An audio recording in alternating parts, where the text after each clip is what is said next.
bisa ikut segera bergabung. Oke, teman-teman semua, hari ini pertemuan ketiga berarti kan ya.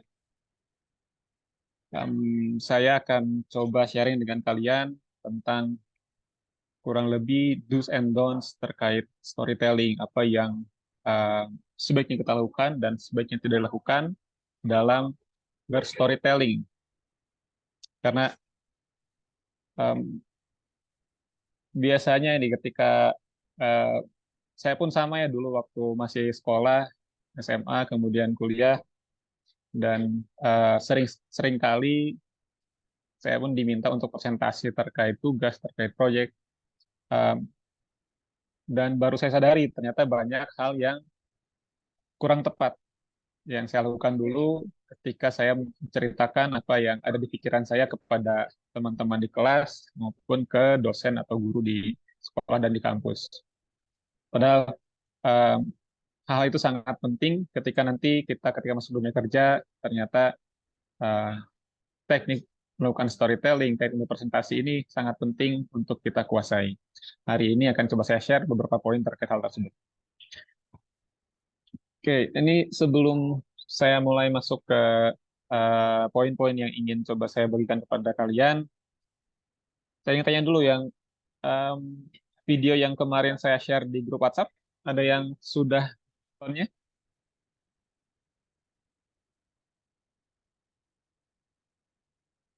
Yang sudah menonton boleh raise hand,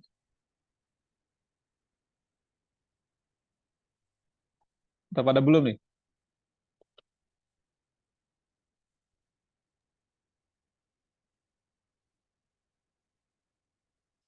Atau coba saya panggil nama nih ya, berhubung nggak ada yang raise hand, saya coba panggil random aja nih.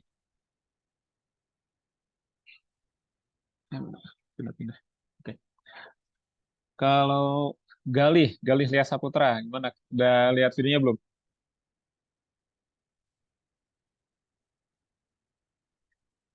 Halo Galih? Mohon maaf Pak, sebelumnya untuk videonya belum saya tonton Pak. Belum Ini nonton ya? lagi saya tonton. Oke. Ya, oh ini ya saya jadi baru nggak teman-teman. Kalau yang mungkin kan nyalakan kamera, silahkan nyalakan kameranya ya.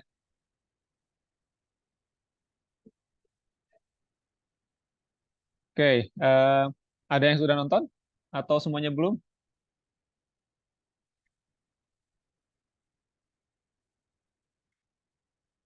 Belum semua berarti ya. Oke, padahal saya tadinya mau ngasih reward ke teman-teman yang mau sharing apa yang saya tonton nih. Sorry, sorry. Ini ada yang resen tadi. Oh, Fatur Rahman tadi. Fatur Rahman. Oke, Fatur Rahman. Ini yang coba silakan. Betul udah nonton ya. Iya, sudah saya tonton. Fatur Rahman, gimana? Eh, sudah dibandingkan dua video tersebut? Eh, iya, mungkin saya mau izin menjawab ya. Video yang pertama itu yang 5 menit itu kayak cara orangnya berbicara itu kayak terlalu tegas, terlalu seperti orangnya tuh marah gitu. Dan dia juga gerak-gerak di keliling panggung kayak jadi nggak bisa difokusin lah pas orang yang dengar tuh. Nah, terus untuk orang yang kedua mungkin dia lebih laid back, lebih cara berbicaranya juga lebih santai, lebih enak didengar gitu. Mungkin itu aja sih. Terima kasih. Oke, makasih. Fatur Rahman. Fatur panggilannya. Dave sih kalau nama panggilannya. Apa? Saya Steve. Dave ya. Oh, Dave. Dave-nya dari mana itu? Fatur Itu Rahman. nama panggilan dari keluarga sih. Oke, oke. Makasih Dave sudah sharing idenya terkait dua video tersebut. Ini saya catat ya. Dave sudah sharing. Oke, yang lain ada lagi yang mau sharing?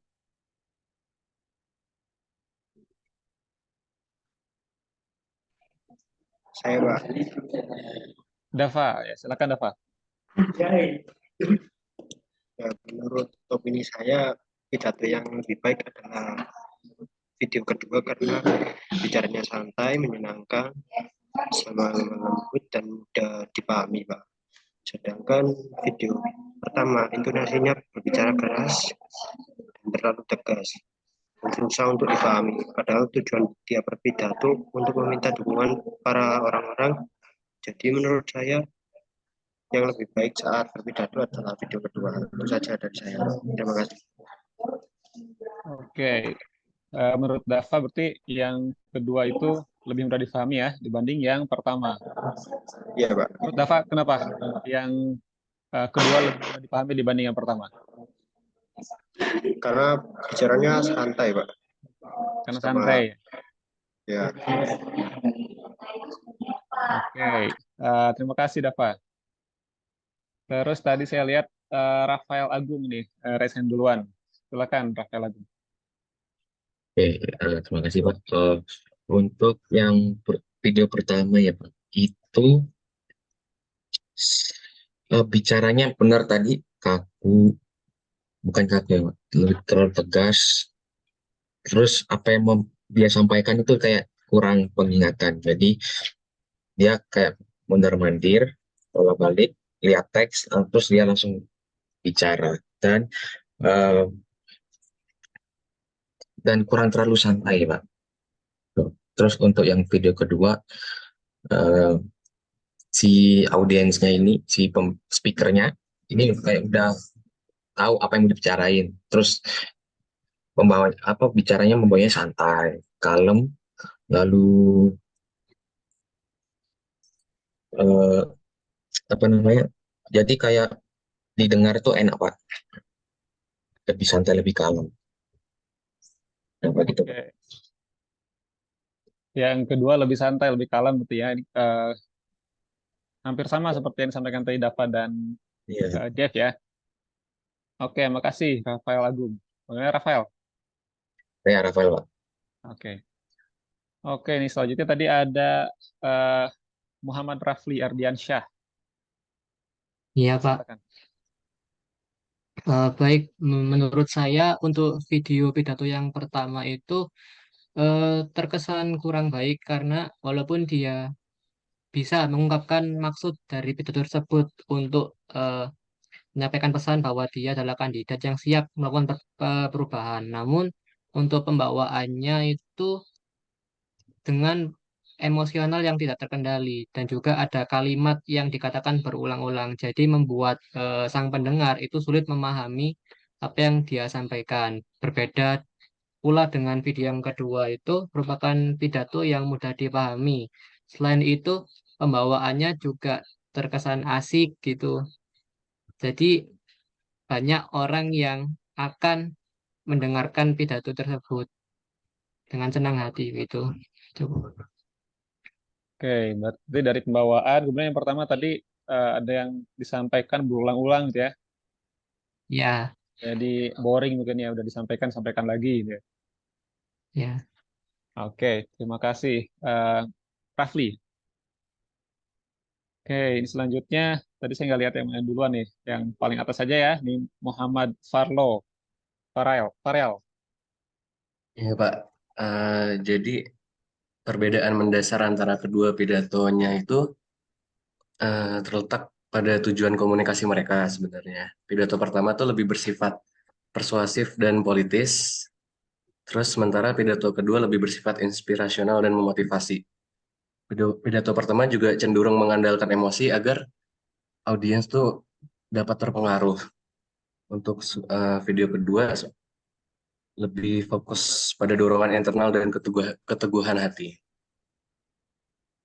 Oke, berarti menurut Farlo ini ada perbedaan tujuan ya. Ya, jadi dua Antara pidato itu sebenarnya nggak ada yang negatif positifnya juga. Jadi beda konteks juga. Oke, kalau menurut Farlo, mana yang lebih baik? Nggak ada yang negatif, tapi yang lebih baik yang mana? Eh, karena di antara dua pidato itu beda tujuan, tapi untuk topiknya mungkin lebih baik yang kedua, yang motivasi gitu. Oke, terima kasih Farlo nih masukannya, idenya ya. Iya. Oke, satu lagi Raka Bagus. Baik, terima kasih Pak. Eh, karena sudah banyak yang disampaikan sama teman-teman tadi, hampir sama ya Pak. Eh, dan yang saya di sini tuh di video pertama si speakernya dari ucapannya itu terlalu tegas dan berkesan menakuti audiensnya begitu Pak.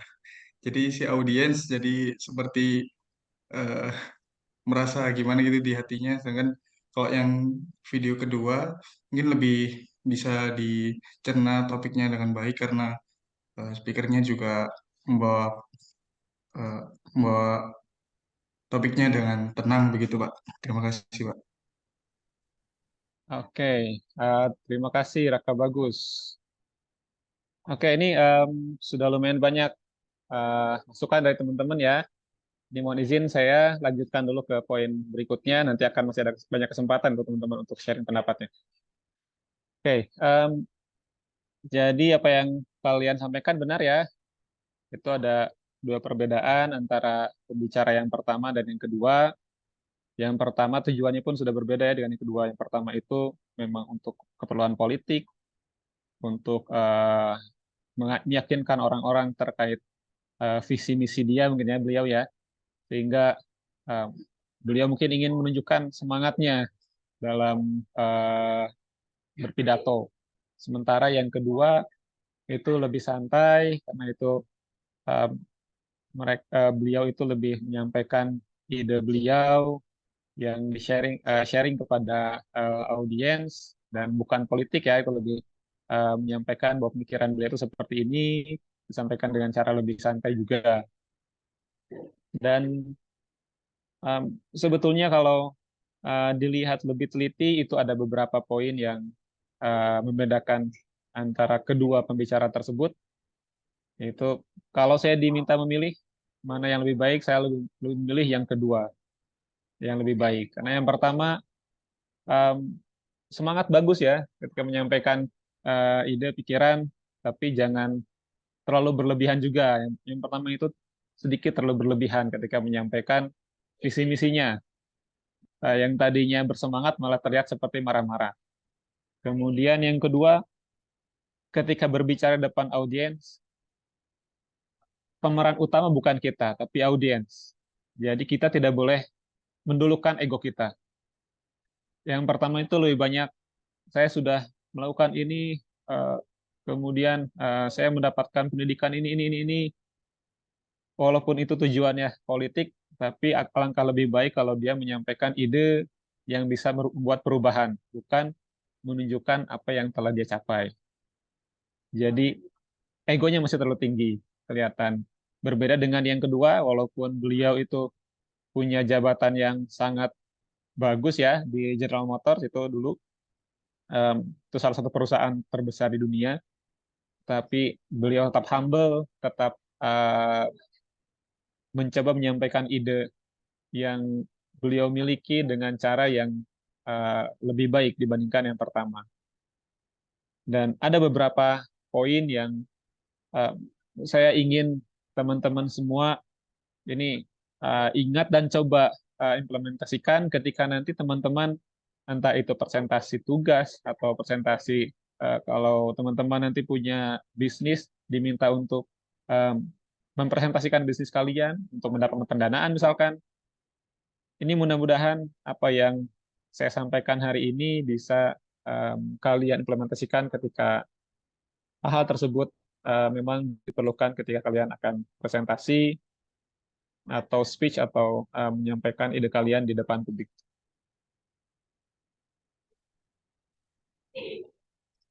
Oke, saya sedang share screen dulu.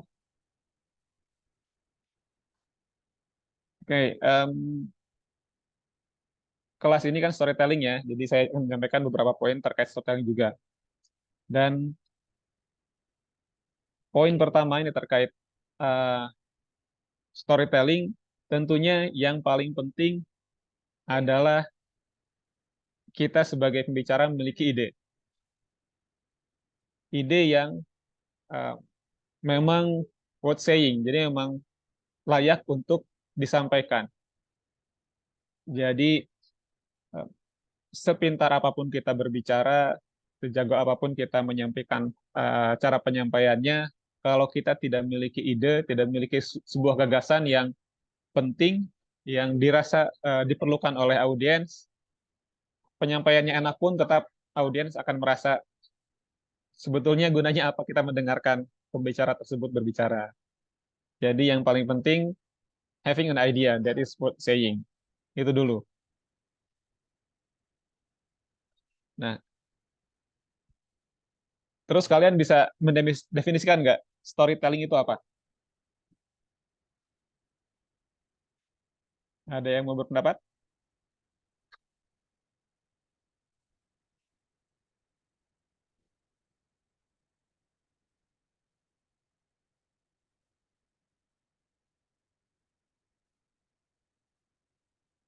Storytelling, apakah storytelling itu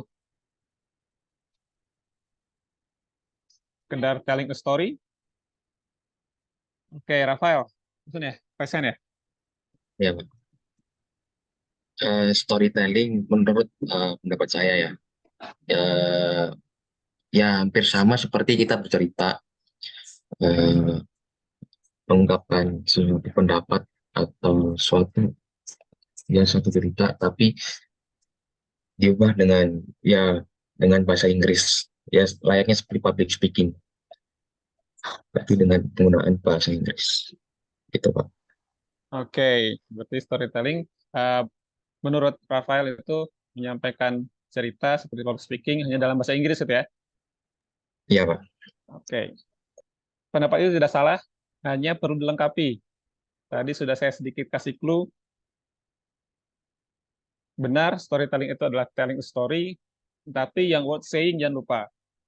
Story yang memang pantas untuk disampaikan kepada audiens, dan ide-ide yang kita sampaikan dalam cerita, dalam speech kita itu tujuannya adalah ditanamkan di pikiran audiens. Karena kalau kita berbicara kemudian tidak ada tujuan seperti ini, berarti sebetulnya untuk apa kita berbicara ya. Jadi kalau kita punya ide yang kita rasa itu penting dan kita ceritakan kepada orang-orang, harapan kita tentunya orang tersebut bisa sepakat dengan kita, bisa mempercayai apa yang kita sampaikan dan tertanam di pikiran mereka.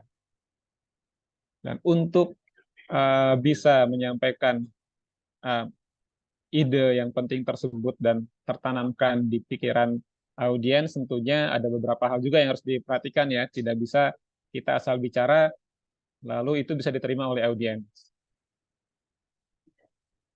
Yang pertama tentunya kita harus tahu dulu audiensnya siapa.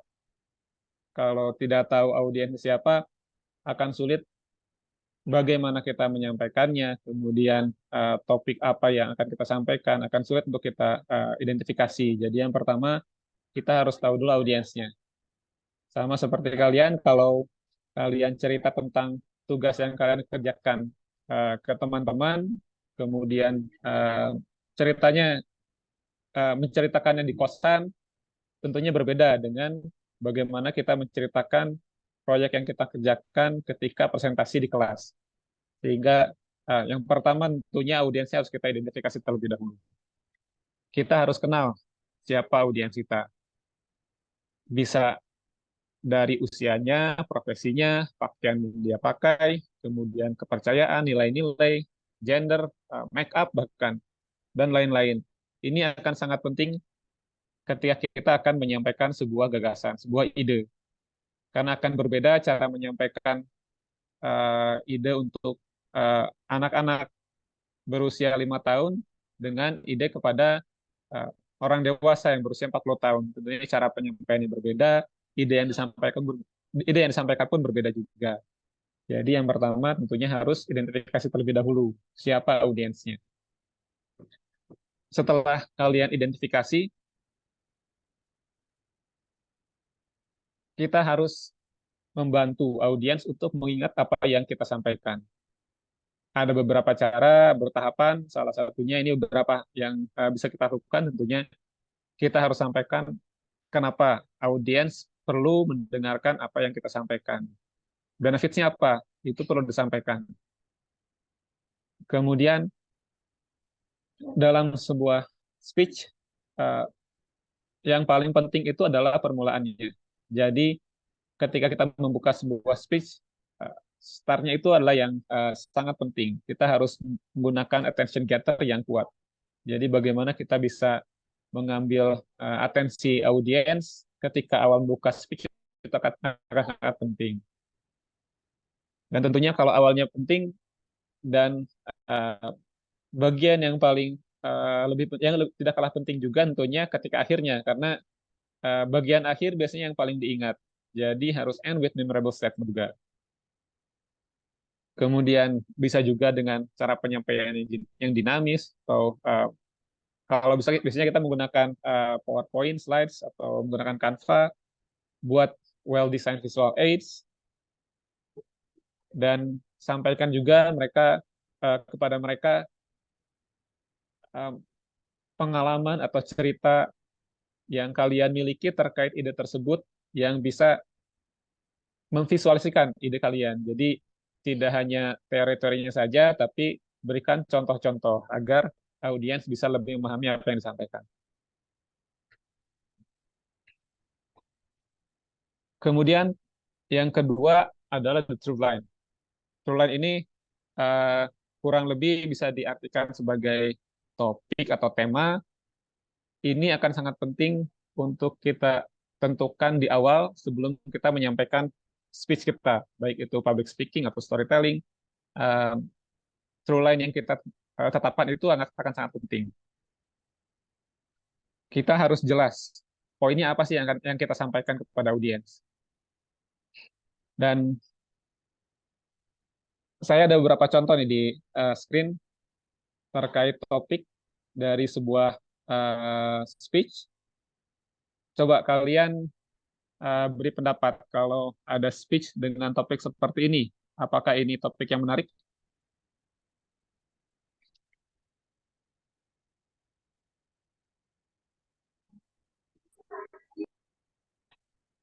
Silakan yang mau berpendapat.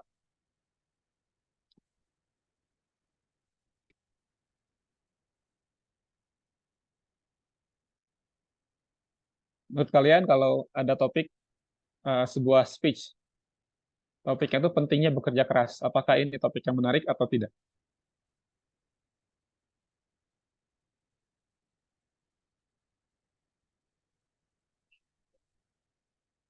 Ada yang mau berpendapat? Terus saya coba panggil lagi nih ya. Dimas Bagus, silakan.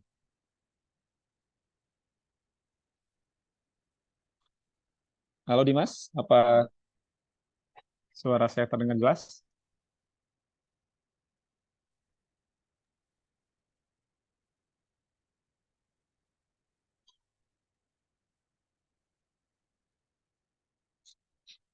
Oke, saya coba yang lain ya. Kalau Ayu Rahmawati.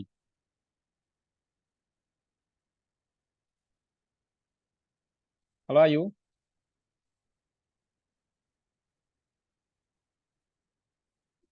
Ayu, apa terdengar suara saya?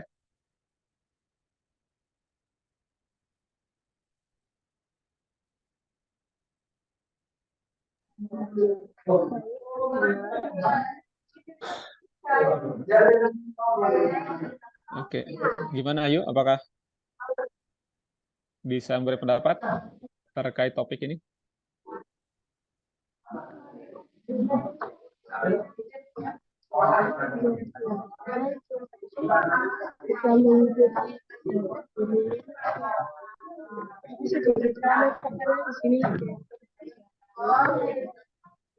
Halo Ayu.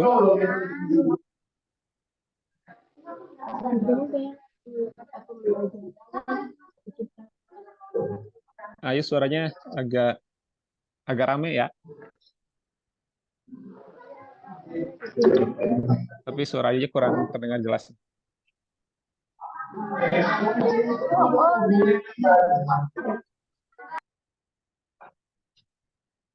Oke, mungkin Ayu tidak bisa sedang tidak bisa memberikan pendapatnya. Kalau Khalifah Al-Hanif itu. Gimana Khalifah? Benar ini kan ya, Baik, Vicky? Pak. Betul, Pak, Takutnya saya betul. salah. Oke, gimana Khalifah? Ya, menurut saya topik ini sangat menarik, Pak.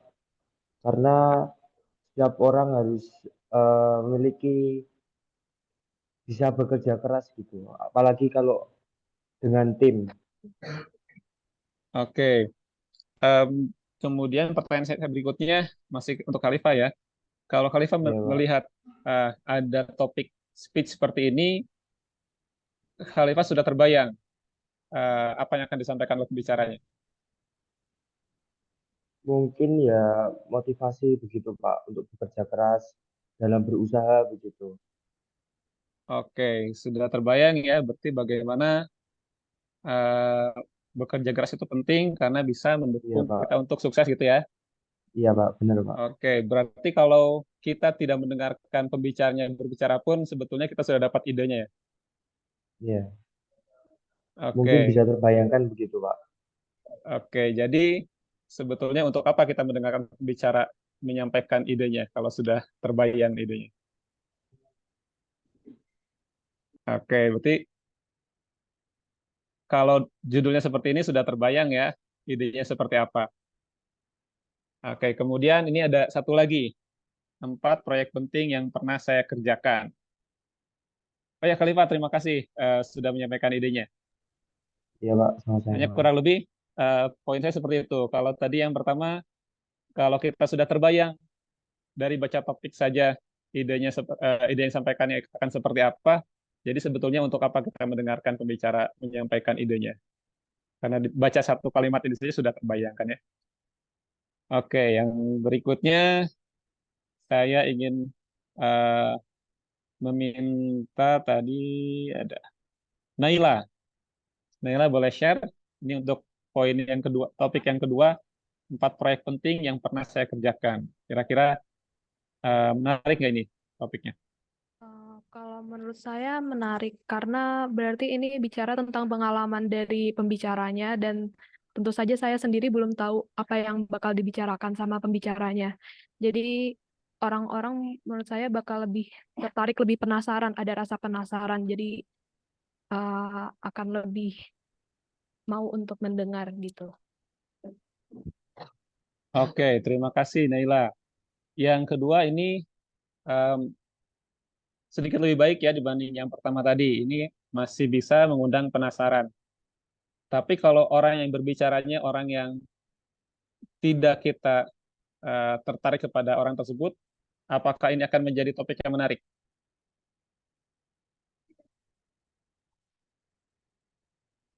Oke, gimana Naila? Iya, kalau misalnya orangnya kita nggak tahu, kayak misalnya orangnya bukan siapa-siapa dan bukan orang besar gitu, kayaknya emang orang belum tentu tertarik sih. Oke, berarti ini masih ada kemungkinan ya menjadi topik yang kurang menarik. Walaupun sudah ada lebih baik dari yang pertama, ada rasa penasaran ketika kita baca topiknya ya.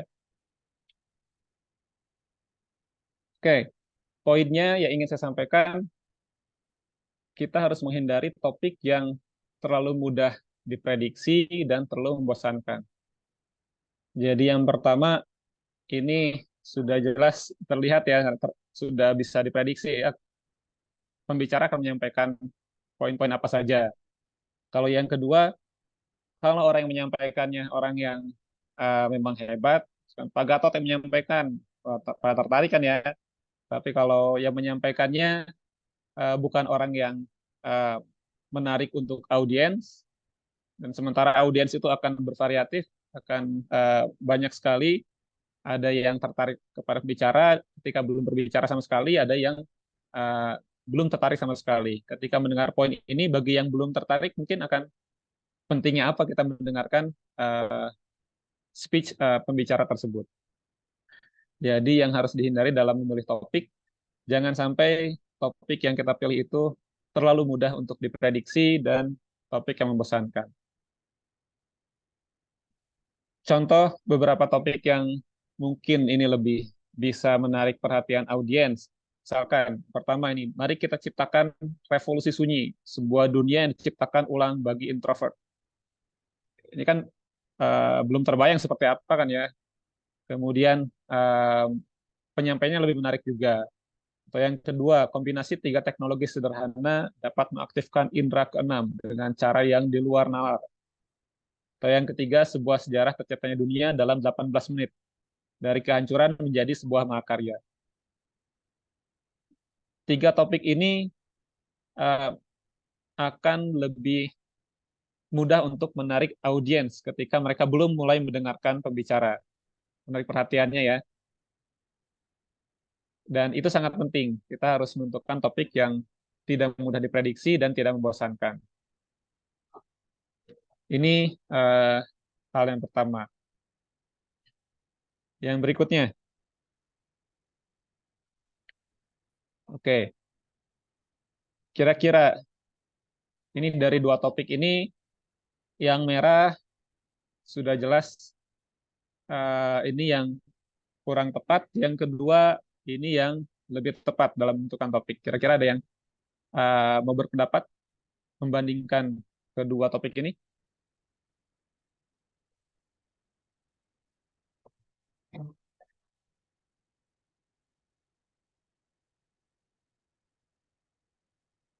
Oke, kalau tidak ada, saya coba panggil lagi ya.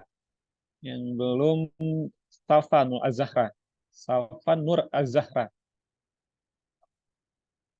Salva, boleh saya minta pendapatnya? Baik, Pak.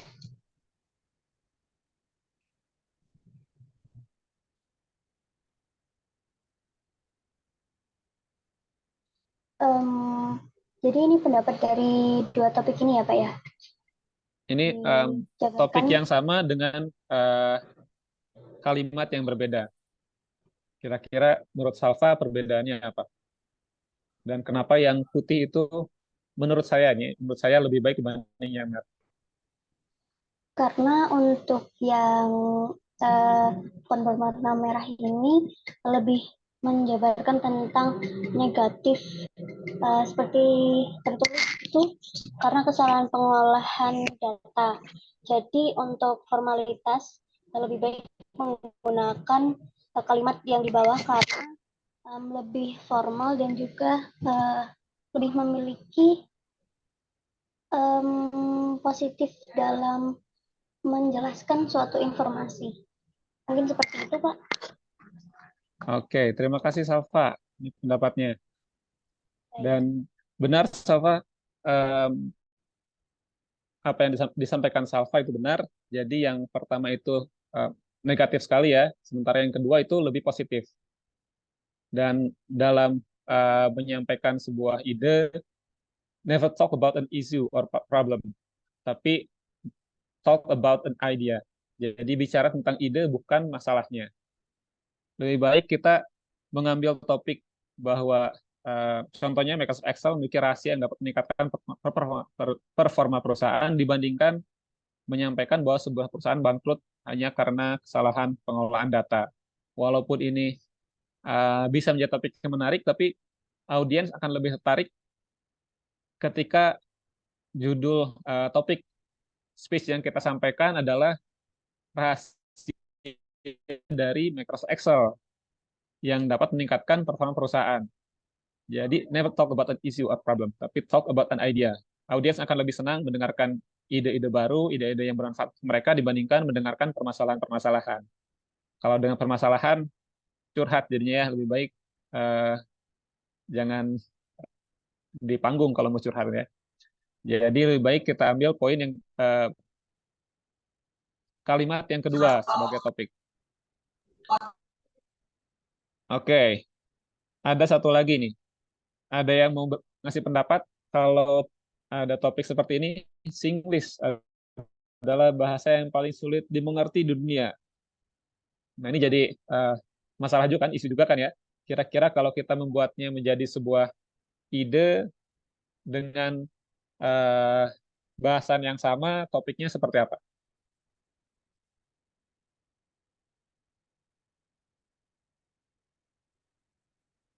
Oke, saya langsung panggil aja nih ya.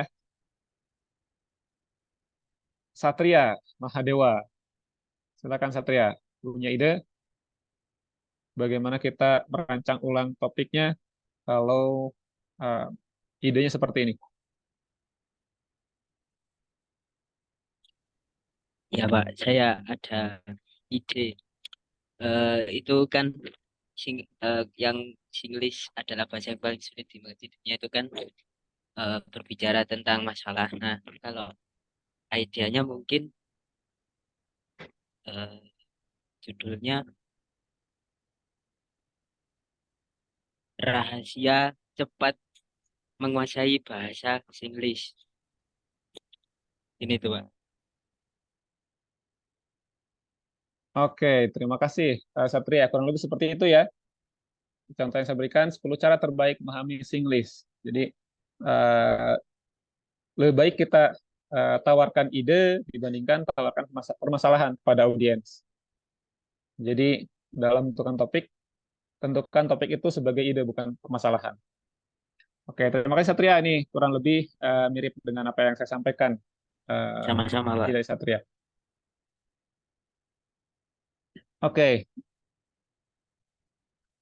poin berikutnya barusan terkait topik ya. Poin berikutnya adalah di opening. Jadi pembukaan. Tadi sudah disampaikan sedikit di awal bahwa opening itu menjadi eh, bagian yang sangat penting dalam sebuah speech. Jadi bagaimana kita bisa menentukan attention getter ketika membuka sebuah speech itu akan menjadi krusial untuk keberlanjutan speech kita. Karena biasanya audiens itu kalau di awalnya sudah boring, mereka pun akan lebih sulit menerima ide-ide yang kita sampaikan. Dalam sebuah opening, kita harus ignite curiosity. Jadi bagaimana kita memancing uh, memancing rasa penasaran audiens ketika kita membuka speech kita. Contohnya, nah ini, bagaimana cara untuk membangun masa depan yang cerah bagi kita semua. Ini kurang membuat audiens penasaran, tapi coba bandingkan dengan yang kedua. Bagaimana seorang siswa SMK dengan uang di rekening bank kurang dari 1 juta rupiah bisa membuat perubahan besar untuk masa depan kita. Kurang lebih ujung-ujungnya kan bagaimana membuat masa depan yang cerah. Tapi kalau yang pertama ini boring, tidak membuat penasaran. Tapi kalau yang kedua ini lebih membuat penasaran. Mungkin ini ada yang penasaran juga sih ya. Tapi yang kedua ini akan membuat audiens lebih penasaran lagi. Contoh berikutnya, bagaimana cara memperbaiki sistem pendidikan kita. Bisa kita ubah ketika membuka, apakah sekolah menghancurkan kreativitas? Nah ini bisa menjadi opsi dalam uh, membuka speech kita. Jadi bagaimana kita membuat attention getter ketika membuka itu akan sangat penting. Dan untuk attention getter sebetulnya tidak hanya dengan kalimat-kalimat yang menarik seperti ini, bisa juga dengan menceritakan pengalaman pribadi yang sangat relate dengan topik yang kita sampaikan, yang menarik tentunya, itu bisa jadi salah satu opsi juga. Atau menyampaikan humor juga. Kalau humor ini agak tricky ya, karena kadang kita kalau melucu dengan teman-teman kita, itu jadi lucu ya apa yang kita sampaikan. Tapi kalau dengan orang lain jadi kurang lucu. Ini jadi perlu skills lain juga untuk menyampaikan opening dengan humor. Dan poin berikutnya terkait opening, tease but don't give it away. Maksudnya kasih teaser gitu ya. Kalau di film-film kan ada teaser ya, tapi jangan ceritakan semuanya sama kayak film juga kan.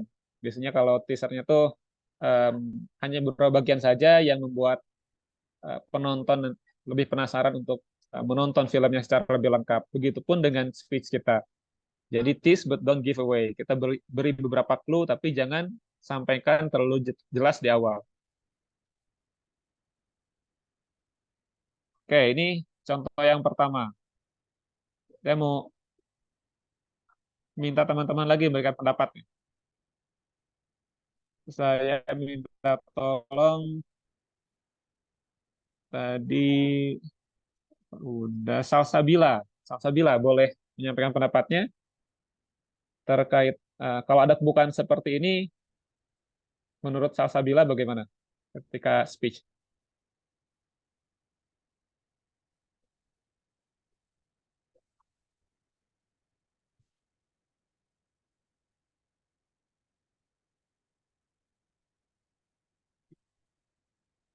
Halo Salsabila.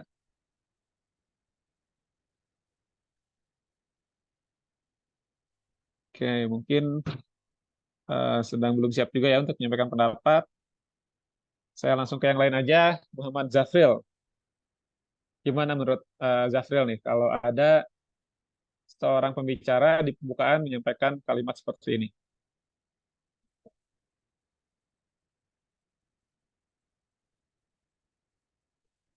Halo Zafril?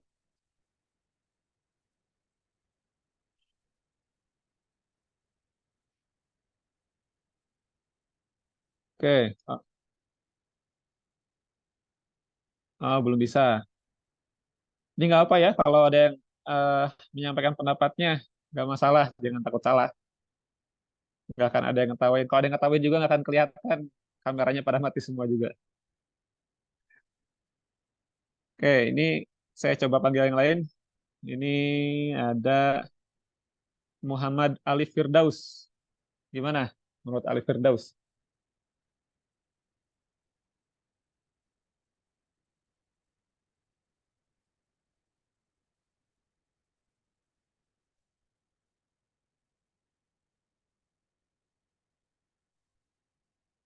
Belum siap juga? Oke, ada yang mau berpendapat yang lain?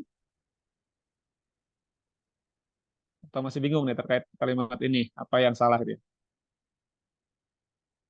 Oke, saya kasih penjelasan aja nih ya. Jadi tadi kan kasih teaser tapi jangan terlalu jelas. Di sini disampaikan kan ya, eh, saya akan menyampaikan terkait kunci sukses seorang pengusaha. Oh ini sorry typo nih, adalahnya harusnya dihapus. Seorang pengusaha. Kemudian kunci sukses tersebut adalah determinasi. Ini bukan cuma teaser ya, kan di kalimat pertama disebutkan saya akan menyampaikan kunci sukses seorang pengusaha. Kemudian kalimat kedua langsung disampaikan kunci suksesnya adalah determinasi. Ini udah terlalu jelas. Jadi eh, ya audiens pun sudah langsung terbayang juga, mirip seperti yang tadi contoh yang pertama saya sampaikan. Audiens kalau di pembukaan sudah mendengar seperti ini, oh determinasi. Jadi sudah langsung terbayang apa yang akan disampaikan oleh pembicara.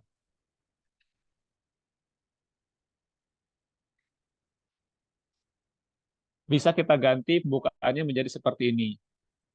Dalam beberapa menit ke depan, saya akan mengungkapkan sesuatu yang saya yakini sebagai kunci sukses seorang pengusaha dan bagaimana hal ini dapat dipelajari oleh orang lain. Kalian akan menemukan petunjuk dari kunci sukses ini dari cerita yang akan saya sampaikan. Sama ya, jadi pembicara akan menyampaikan kunci sukses, kemudian itu sudah dikasih teasernya bahwa yang disampaikan itu berarti kunci sukses.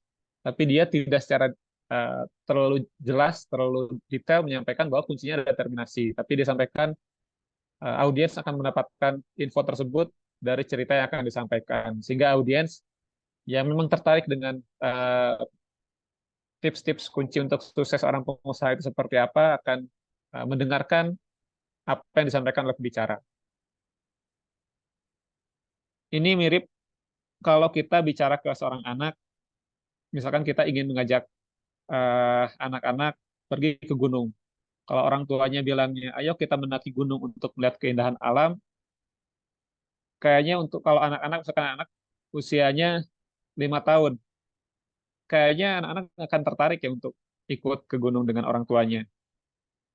Tapi kalau disampaikannya ke anaknya, orang tua menyampaikan ke anaknya, kami akan memberi kejutan, kami akan mengajak kalian ke sebuah tempat di mana kalian bisa menerbangkan pesawat kertas sejauh mungkin. Tempatnya itu di gunung kan ya. Ujung-ujungnya anaknya akan ikut orang tuanya ke gunung. Jadi mirip seperti ini ketika menyampaikan speech pun di awal, tease but don't give it away. Kasih teaser tapi jangan terlalu detail menyampaikan apa yang akan kita sampaikan selama berbicara ke depan. Oke, itu poin-poin yang sangat penting yang perlu kita pahami dalam menyampaikan storytelling. Dan ini poin kelima, common mistakes ya. Jadi memang kesalahan-kesalahan umum yang perlu kita hindari. Ini saya pun waktu masih kuliah, masih sekolah, ketika presentasi ya ini common mistakes yang biasanya saya lakukan juga, walaupun beberapa orang dewasa pun banyak yang melakukan. Yang pertama ini the self speech.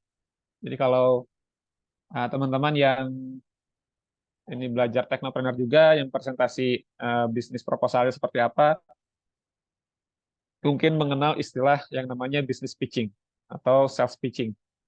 Jadi bagaimana kita menawarkan bisnis kita kepada orang-orang agar orang-orang tersebut bisa membantu kita dalam menjalankan bisnis tersebut atau bisa ngasih modal ya ke usaha kita. Itu biasanya disebut dengan self pitching atau business pitching. Nah, dalam sebuah speech, walaupun tujuan kita misalkan ingin mendapatkan bantuan dari audiens, jangan sampaikan terlalu detail, terlalu jelas bahwa kita memerlukan bantuan mereka. Ini contohnya. Saya ingin menyampaikan bahwa organisasi kami dapat menyelesaikan permasalahan besar ini jika kami mendapat pendanaan yang mencukupi. Sorry, tipe lagi. Kemudian disampaikan lagi, mari kita bersama selesaikan permasalahan ini untuk dunia yang lebih baik. Nah, kalimat terakhir kan kesannya mengajak untuk menyelesaikan permasalahan dunia ya.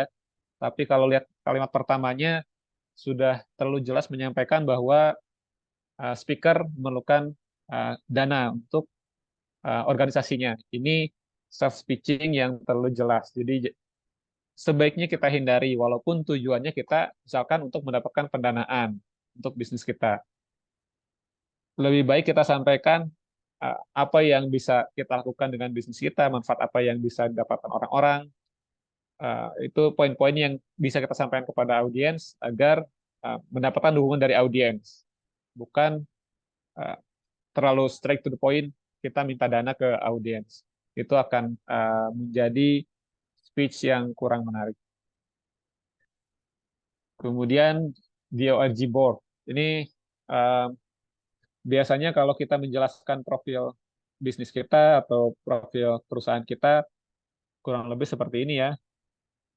Pada tahun 2005 kami mendirikan divisi baru di Jakarta, di gedung perkantoran ini. Kemudian ada slide dengan gambarnya, bagus sebetulnya. Ada gambar gedung kaca yang megah. Dan tujuan dari pendirian divisi tersebut adalah untuk mengkaji bagaimana kami bisa melakukan efisiensi biaya energi.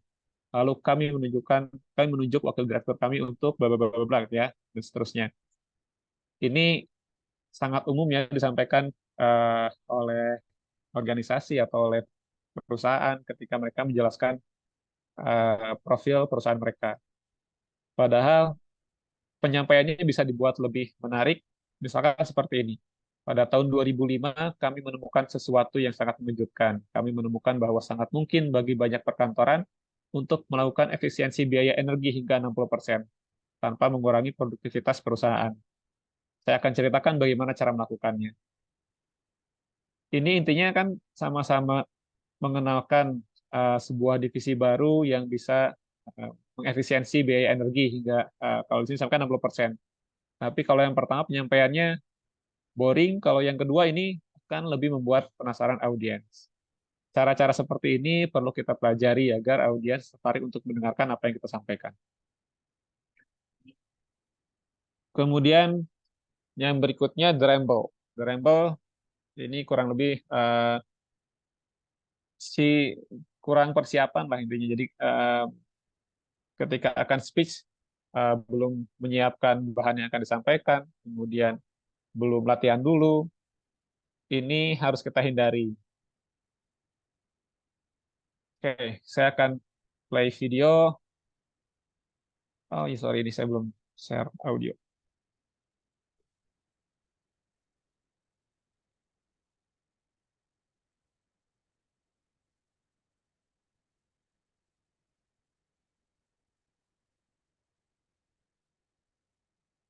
Hi, I'm Emily Johnson, and I'm going to be talking about the different areas in the marketing industry.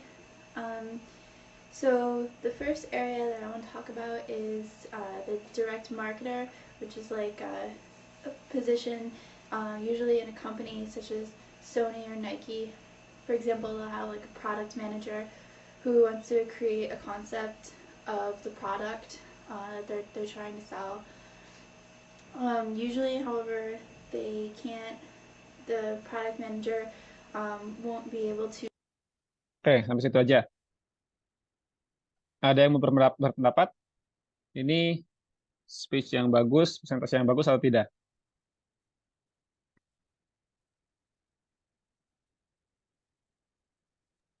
Tidak, Pak. Oke, Rafael, tidak. Kenapa? Karena sudah terjelaskan dari speakernya ini. Yang pertama, posisi tubuh dia atau sikapnya dia.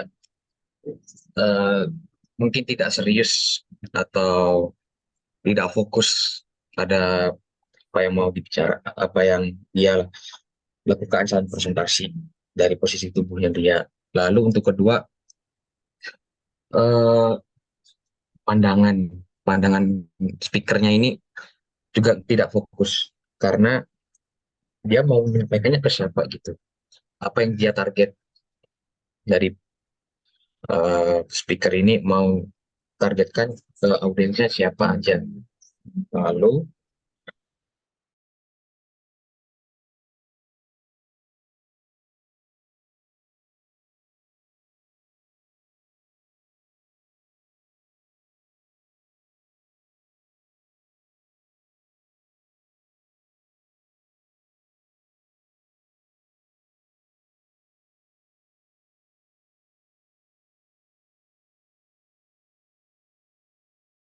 Lebih banyak baca entah teks, entah tabletnya atau apanya itu yang disimpan di podium.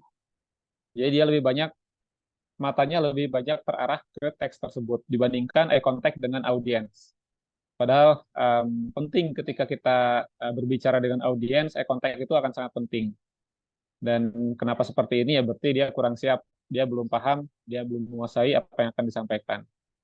Nah ini yang sepertinya lumayan sering ya kita lakukan, jangankan teman-teman semua, ini saya pun em, ketika masih sekolah, ketika kuliah, bahkan sekarang pun kalau diminta mendadak untuk menyampaikan sesuatu akan seperti ini.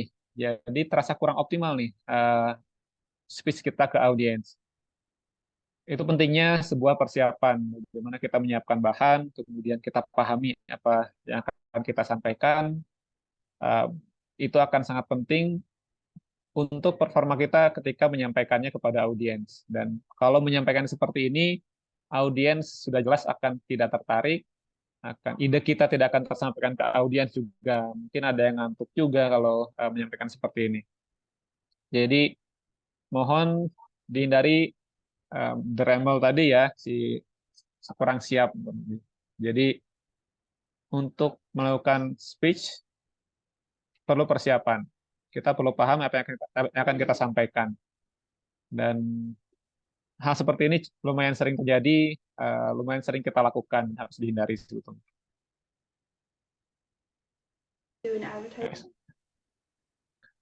Oke, itu terkait Dremel ya. Yang poin berikutnya ini saya yakin lumayan banyak juga ya, terrible slides atau slides bahan paparan, baik itu menggunakan PowerPoint atau Canva atau media lainnya yang kurang baik. Contohnya seperti ini. Ini sudah terlihat sangat jelas bahwa pembicara kurang persiapan ketika akan menyampaikan ide dia kepada audiens. Ini polos sekali, kemudian berantakan, dan kalau audiens melihat apa yang disampaikan seperti ini, audiens sudah langsung bisa menangkap, oh ini kurang persiapan nih pembicaranya. Dan itu kurang baik bagi pembicara ketika menyampaikan idenya. Atau ini, sebetulnya ini sudah lebih ada ini ya, ada ada warna, kemudian menggunakan gambar. Oke, cuman em, menurut saya masih ada yang kurang. Kira-kira ada yang mau berpendapat kurangnya apa?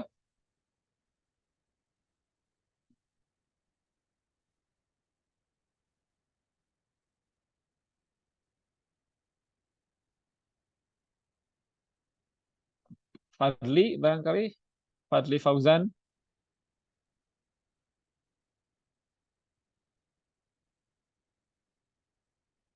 mau menyampaikan idenya ini terkait contoh slides yang ditampilkan.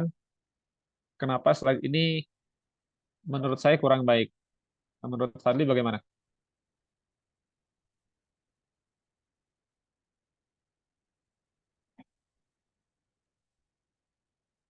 Oke, mungkin belum siapnya.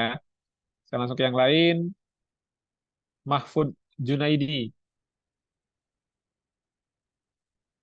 bisa berpendapat? Halo Mahfud,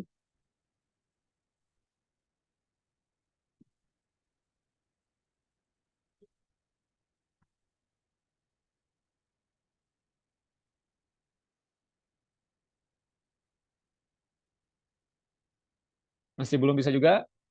Oke, kalau begitu Muhammad Abdul Fattah,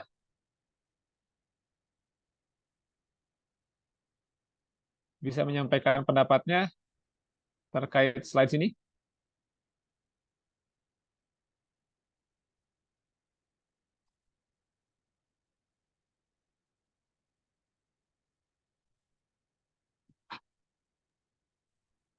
Atau yang lain? Ini ada yang mau berpendapat? Eh, mungkin warna teksnya Dek. itu terlalu nggak cocok lah. Kebanyakan warna juga. Oke, ini warnanya Dev berpendapat warnanya kurang cocok, terlalu banyak warna juga ya. Oke, kalau saya biasanya menyebutnya kalau slide seperti ini the rainbow. Nih, warna pelangi kayaknya ada semua di sini, Magic Webinio. Jadi betul terlalu banyak warna, em, itu kurang bagus juga untuk audiens. Jadi fokusnya em, jadi kurang fokus ya terhadap teksnya karena warnanya terlalu banyak. Padahal idenya kan di slide ini disampaikan di teksnya.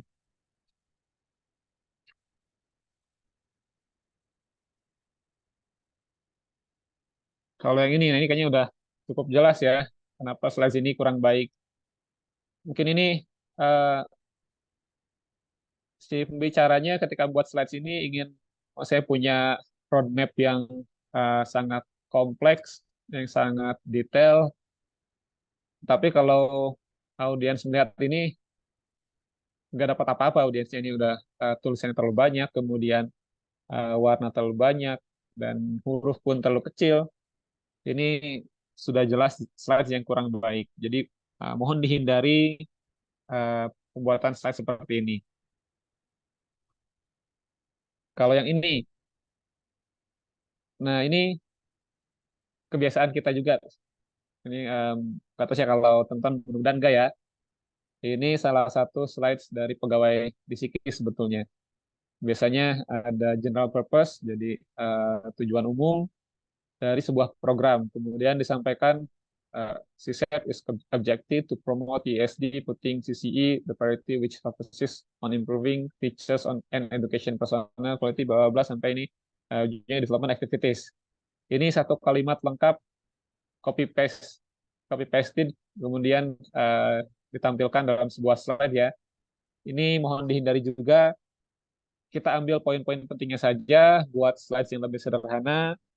Contohnya yang barusan disampaikan sebetulnya bisa dibuat lebih sederhana seperti ini. Cukup our main goal, kemudian sampaikan shaping our young generation with comprehensive knowledge and skills in climate change and sustainable development. Idenya kan cuma ini sebetulnya ya, tapi mungkin nggak ada waktu atau terlalu malas untuk mengambil intisarinya, akhirnya copy paste saja yang ada di file misalnya Microsoft Word-nya ke PowerPoint. Jadi tampilan seperti ini. Sulit juga untuk didesain, kemudian infonya tidak fokus, ide pentingnya tidak terlihat dan tidak menarik juga. Dibandingkan dibuat lebih sederhana, lebih simpel, tidak terlalu banyak warna, ini akan lebih menarik. Nah, untuk detailnya, seperti kalau saya tidak salah lihat di silabus, nanti ada materi juga dari teman-teman mentor terkait presentasi, dan bisa lebih detail menyampaikan tips and trick terkait membuat slides. Saya yakin kalau teman-teman semua ini yang muda-muda biasanya untuk kalau membuat slides itu sudah sangat menarik, tapi mohon perhatikan dalam setiap slides kita harus punya fokus ide apa yang akan disampaikan. Jangan sampai segala macam dimasukin ke slides-nya. Oke, kurang lebih seperti itu, tidak terlalu banyak, karena kalau terlalu banyak pun nanti susah masuk juga ya. Poin-poin yang setidaknya saya harapkan teman-teman bisa coba implementasikan ketika nanti baik di kelas storytelling atau di kelas-kelas lainnya kalian akan presentasi, akan speech di depan audiens. Audiensnya baik itu dosen atau teman-teman peserta, itu perlu kalian ingat-ingat, kemudian coba implementasikan apa yang barusan saya share. Mudah-mudahan bermanfaat untuk kalian semua. Oke, ini sebelum kita akhiri sesi ini, ada yang ingin bertanya atau berpendapat? Silakan.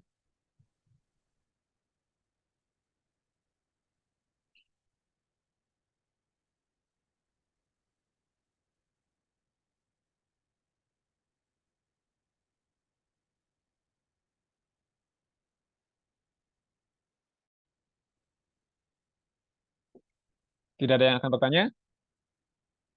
Tidak Pak ada, Pak. Rafael, gimana? Tidak ada? Oke, kalau tidak ada, nanti file PowerPoint ini akan disampaikan ke teman-teman mentor untuk nanti di-share ke teman-teman semua.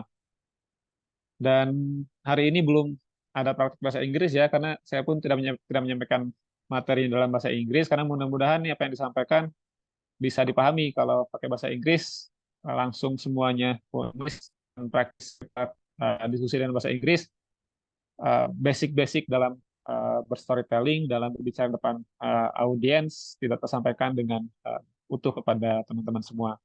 Jadi untuk pertemuan ini semuanya full menyampaikan dalam bahasa Indonesia. Tapi nanti ke depannya dengan teman-teman mentor nih, kakak mentornya, kalian akan praktik lebih banyak untuk berbicara dalam bahasa Inggris. Oke, itu saja dari saya. Kalau tidak ada pertanyaan, terima kasih sudah berpartisipasi aktif dalam pertemuan hari ini. Untuk informasi pertemuan selanjutnya akan disampaikan oleh teman-teman mentor di grup WhatsApp. Dan jangan lupa juga yang hadir untuk mengisi data presensi ya, yang disampaikan di grup juga. Dan bila taufiq wal hidayah, wassalamualaikum warahmatullahi wabarakatuh. Selamat sore semuanya. Waalaikumsalam, Pak. Terima Waalaikumsalam kasih, Pak, warahmatullahi wabarakatuh. atas materinya, Terima kasih, Pak. Pak.